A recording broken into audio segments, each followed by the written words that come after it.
Yeah. Let's go. We just gotta go hard. I go the hardest. I bring the pain. Not what you used to. It's all part of the game. Yeah, I just gotta go hard. I just gotta go hard. Go hard. Go hard. Yeah.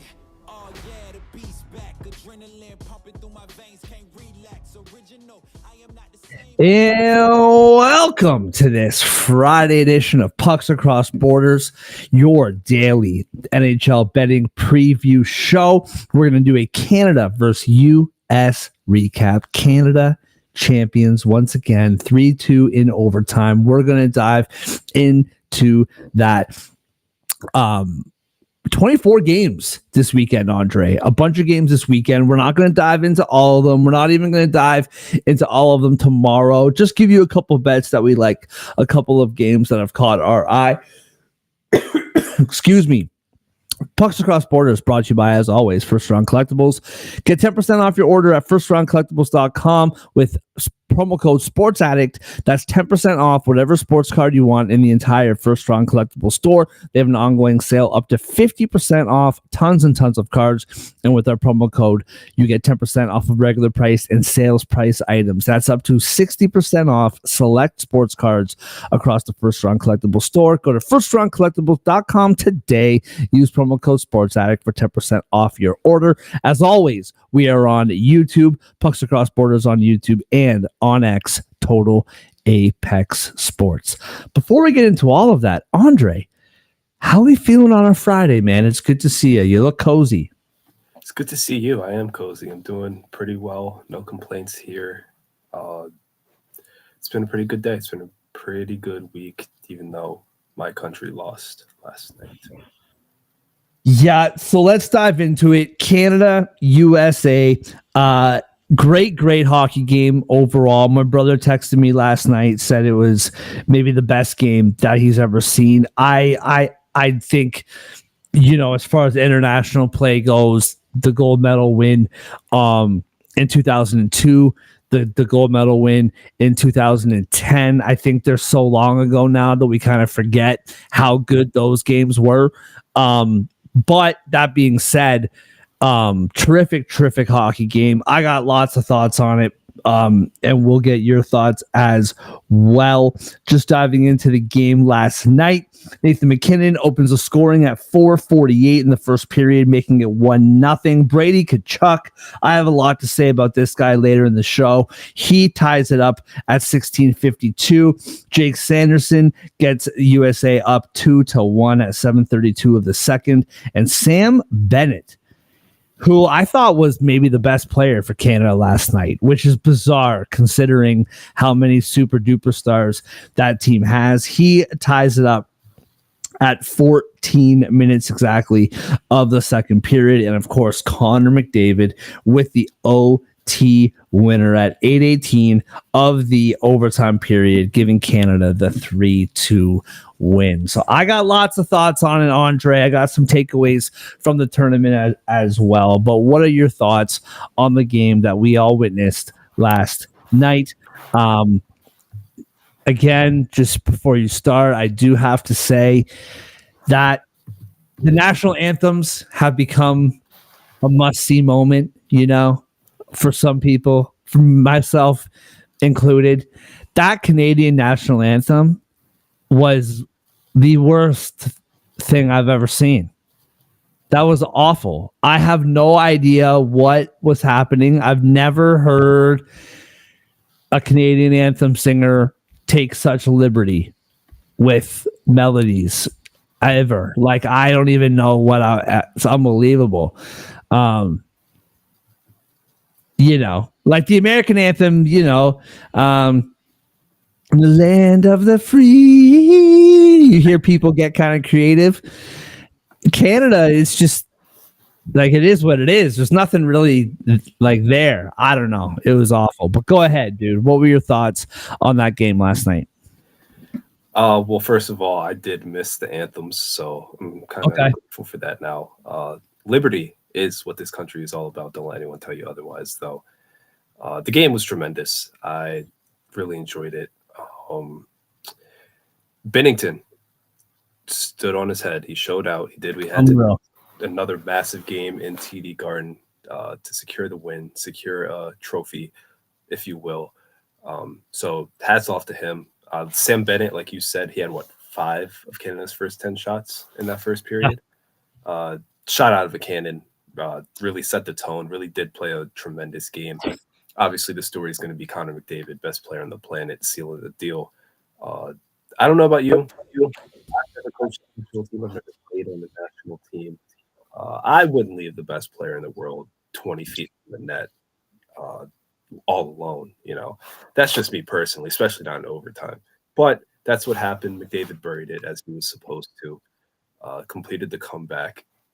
It was a really competitive game, tight game. Got a little feisty, got a little physical. All of the good things about hockey. I will say the one thing that threw me off, the one thing that I can't stand for, wearing a Tim Hortons ad on your helmet in Boston. America runs on Duncan. How dare you? That was invasive. I didn't like that. I know what Canada was doing with that one. I don't like that one. But no, it was tremendous. Hats off to the Canadian national team. Chris Letang told me that Sidney Crosby is going to retire now that he got the Four Nations win. That was Oh yeah. But He's done it all now. he's done it all now. It was this tournament and that game just massive dub for the NHL. Can't say it enough. And overtime made it even better. It's what we all wanted secretly. It's what we got. If only Austin Matthews would have scored, the Andre parlay would have hit. But we can forgive. That's okay. Cale Makar maybe had one shot on goal. So even though the under 5.5 and the Canada money line hit for the mark parlay, Cale Makar, it was weird because, Cale Makar's shot total didn't hit, but I thought he had the puck the whole game, or at least was involved in the play. Both you and I, we watch every game every night. I've watched a lot of Colorado hockey. I've watched a lot of Cale Makar, but last night seemed to be the most defensive that I've ever seen him play. We all know how good he is offensively, but as far as his defense, I thought he was phenomenal last night. I do have something to say with regards to Team USA before I dive into the Canada side of things. There's a lot of conversations up here. This wasn't just a big game up here for some people. We've talked about the political aspect to it. I don't buy into that, but you can't deny that that is real for a lot of people. Hockey Canada has been under a lot of heat over the last decade for reasons on and off the ice. And there's more coming by all rumors and reports. Not only that, but other teams, other nations have caught up to Canada, or at least are on their way to catching up with Canada when it comes to development. Not the least of which is USA Hockey or Hockey USA. The development program that's going on in the States is unbelievable, and it is outclassing Canada by and large.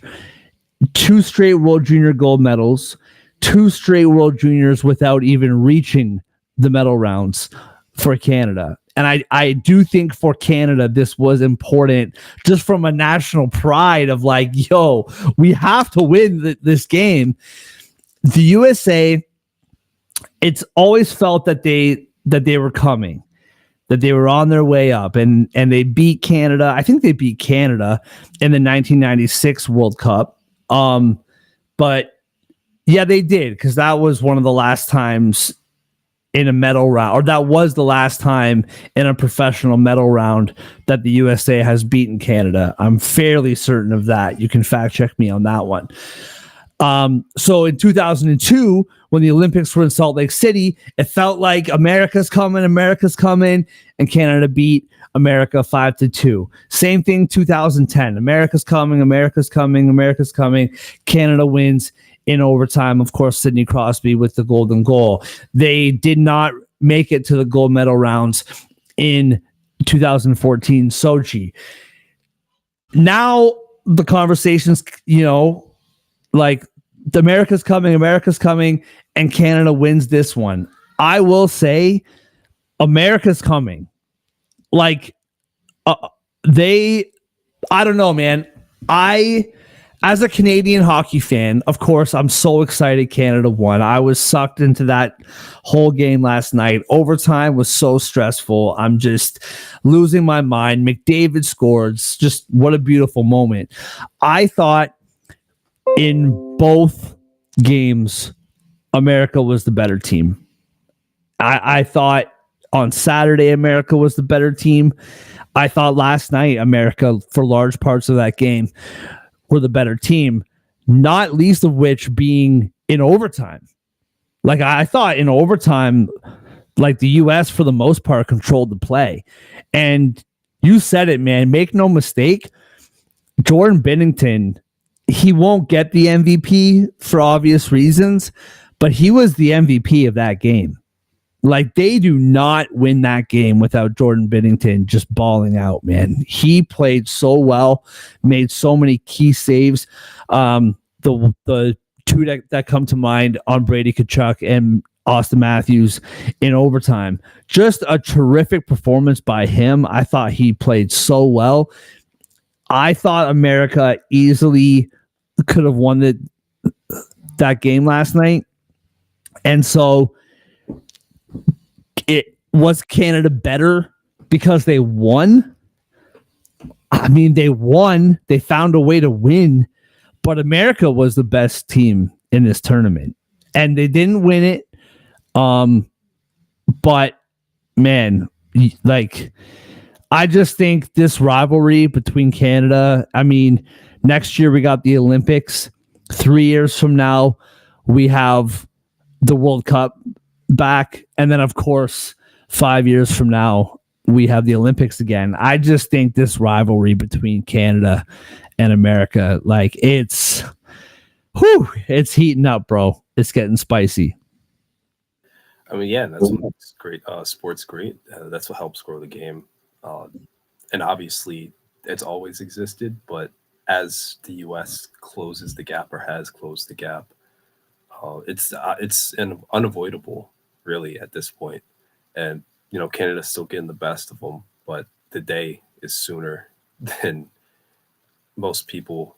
I mean, most people probably expect it at this point, but the day is coming soon where the U.S. finally gets the best of them and gets that gold medal.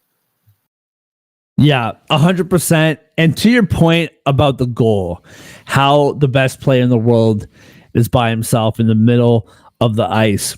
I was talking to my father-in-law about this because he doesn't watch a lot of hockey. So we're watching the game and he's asking me a bunch of questions and asking me different things or whatever. And what I noticed specifically last night was America was really good at when Canada would like enter the zone. America was really good at collapsing like inside and forcing Canada to the outside. All game, Canada was trying to get to the middle of the ice in the offensive zone, and they just couldn't do it. Like they couldn't do it. Like America was just doing such a good job keeping Canada to the outside. No point blank chances, no point blank shots.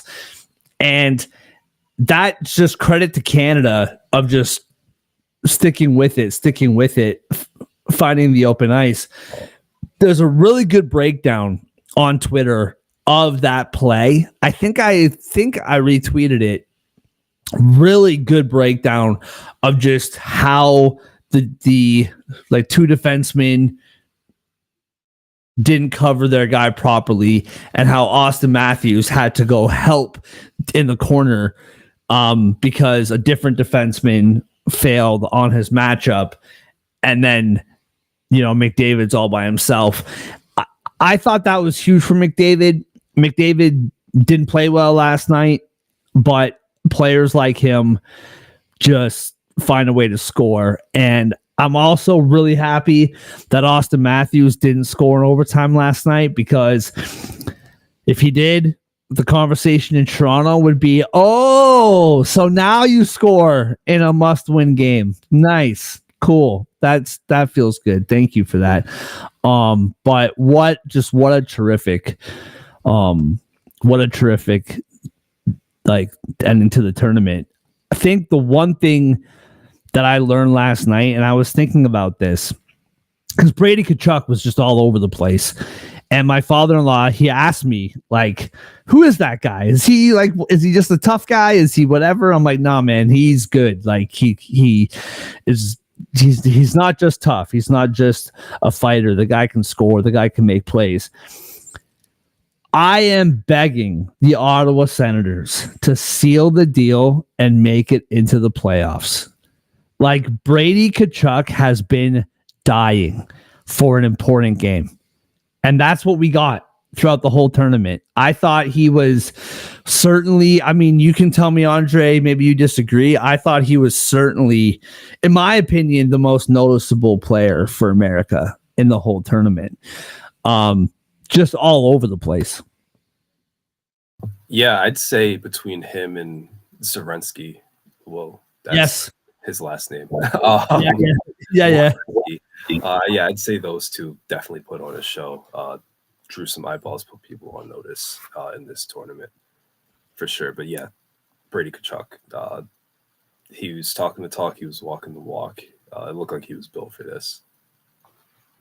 100%. And I hope that we can see him in the playoffs, because exactly what you just said, he was built for big time games. So I'm excited to see what that has in the future. But that was my big takeaway watching that game last night. I'm like, man, Brady Tkachuk, get this guy in the playoffs, bro. Like, I love it. And there's a good chance that he might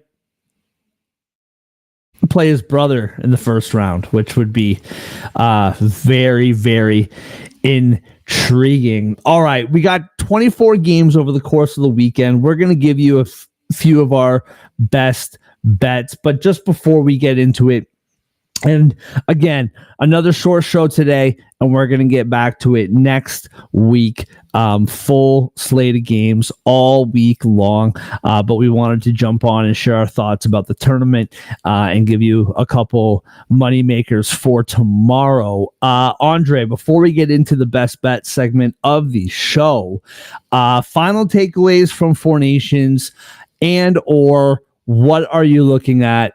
Just what's on your mind heading into the unofficial second half of the NHL season? Four Nations, I've said it before, I'm going to keep saying it, A+, A++ even. Fantastic job by hockey, fantastic job by the NHL, fantastic job by the players. I know there were some injuries, but hey, you do it for the Stars and Stripes, you do it for the Leaf, you do it for the Three Crowns, you do it for the Dragon. All the players that participated absolutely did that, and it was fantastic.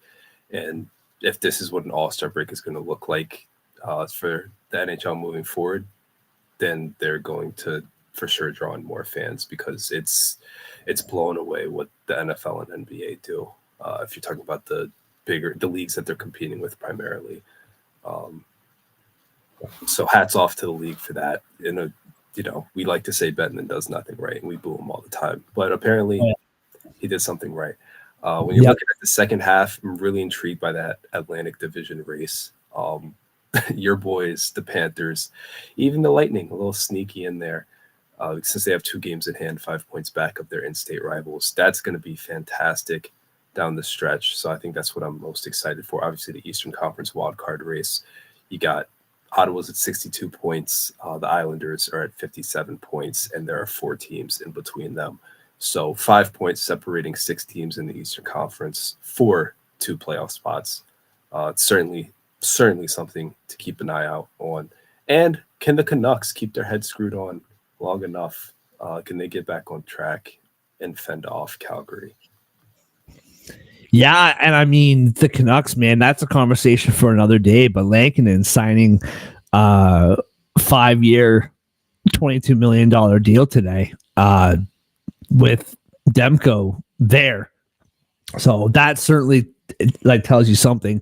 That's a conversation for another day. Yeah, just to double back on what you said about the tournament, A plus or A plus plus plus. I guess like more pluses rather than more A's. But terrific. I didn't like back when this whole thing was announced. I didn't like the whole 4-team thing. I knew why they did it, but I still didn't really like it. Having 4 teams is what made this tournament so spectacular. It was a really short tournament. Every game mattered. Every team was loaded. And what turned out to be one of the things that we didn't like about it turned to be the reason why this was such a success, is that there was 4 teams, 3 games each.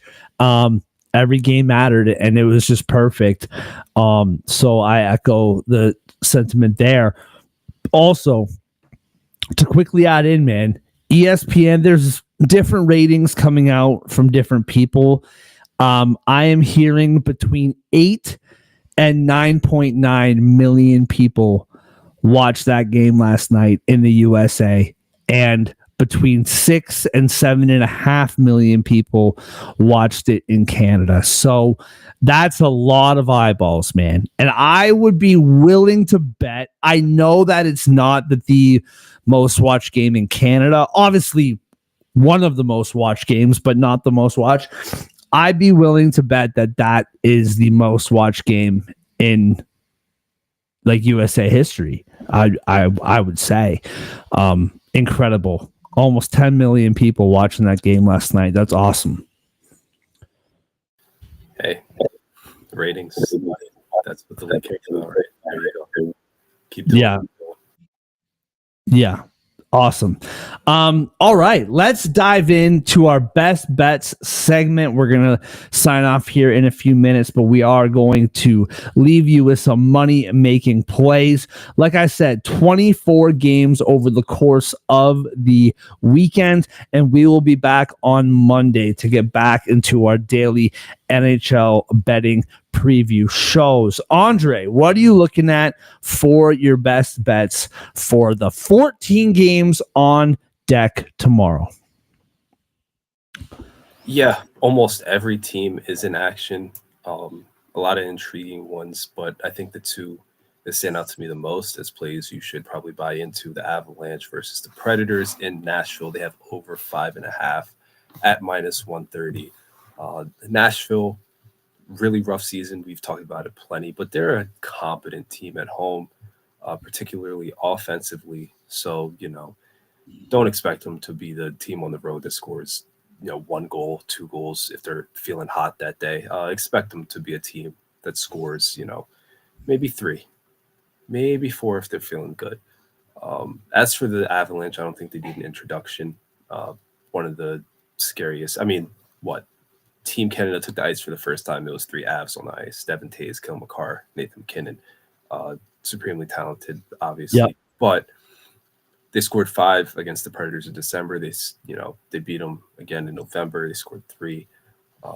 When they entered the break, they had scored 5 and then 4 goals on the road. So you always expect goals when the Avs are playing. So I like that a lot. And then the other one I really like, the Blue Jackets. They're at home. They've been a lot better at home, especially offensively. They're dynamite. They're facing the Blackhawks. The Blackhawks are terrible on the road. They don't do anything right. You pretty much always fade them when they travel. So I do like the Blue Jackets puck line there at +145. I'm seeing it. Yeah, I love that. It's funny, man, because I'm looking at this slate all day long, and I feel like it's the first day of the season. Like I just, what are these teams going to be like? They've had 2 weeks off. I know a lot of these teams started practicing earlier this week, but 2 weeks off. A bunch of these players have been playing this whole time. What's it going to be like? Are they going to be more tired? Is it what? or maybe the players who played, they're going to like be fresh because they've been playing this whole time. It's hard to really tell. I am looking at the Winnipeg Jets tomorrow against the St. Louis Blues. I know that both Binnington and Hellebuck obviously played yesterday for about 70 minutes. That means nothing when it comes to Hellebuck. This guy plays he plays every single game for the most part. I don't know if he's going to be playing or if Binnington's going to be playing. We don't know the goaltender matchups for there yet. But nevertheless, I really like Winnipeg on the money line, -130 against the St. Louis Blues. I just think this team, they're coming back. They're hungry. They're ready to go. Mark Scheifele feels that he should have been, raising the Four Nations Cup last night. I think he has a chip on his shoulder. I obviously like the -130 better if Hellebuck plays. But regardless, I really like Winnipeg tonight or tomorrow night. I'm not going to make it my best bet, but I also have my eyes on the Capitals -1.5 at +152. They're in Pittsburgh. It appears that Sidney Crosby is still considered day to day or week to week, depending who you're listening to. He was banged up going into this tournament. There's no way he was missing this tournament, but with a Pittsburgh team that probably has nothing to play for, although mathematically they are still in the mix. I don't know if Crosby is going to be on the ice tomorrow, and he's the guy obviously that stirs the drink in Pittsburgh. So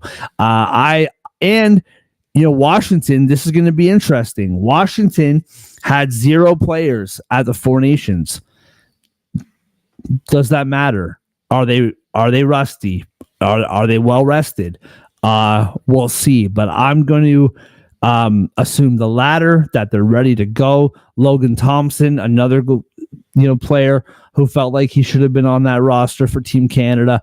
He has a chip on his shoulder as well. So I like Washington -1.5 at +152.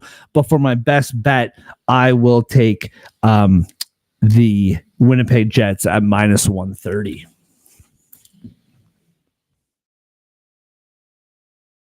We need to get this Brady guy out of the chat. Brady.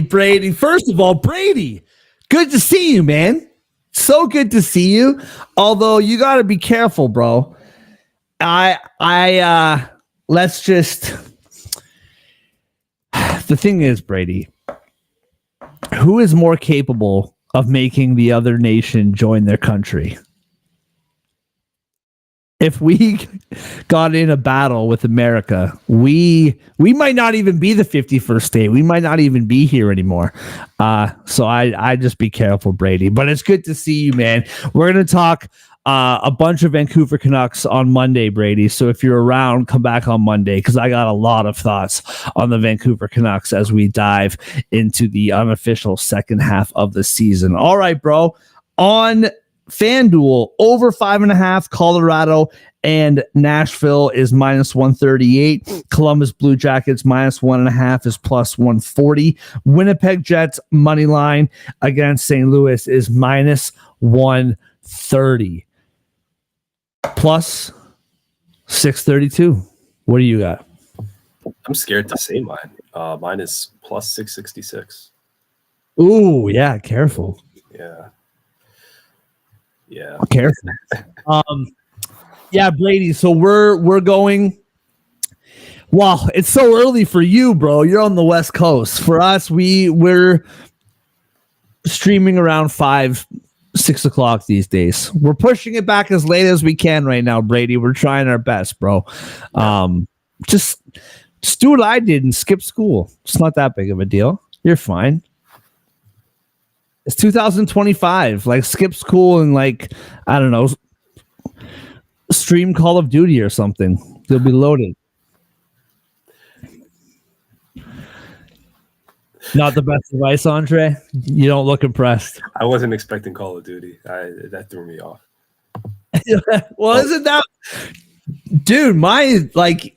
Like I have nephews who literally just watch people play Madden all day long, which is completely out of my wheelhouse. But, yeah, that's how an 11-year-old beat me at Madden, because he watches other people play on YouTube and knew the tricks. But everybody, thank you so much for joining us. We appreciate it so much. We'll be back on Monday, getting back into the swing of things. I can't wait. Shout out to First Round Collectibles, 10% off with promo code Sports Addict. Shout out TotalApexSports.com. Lots of great content over there. We will see you on Monday.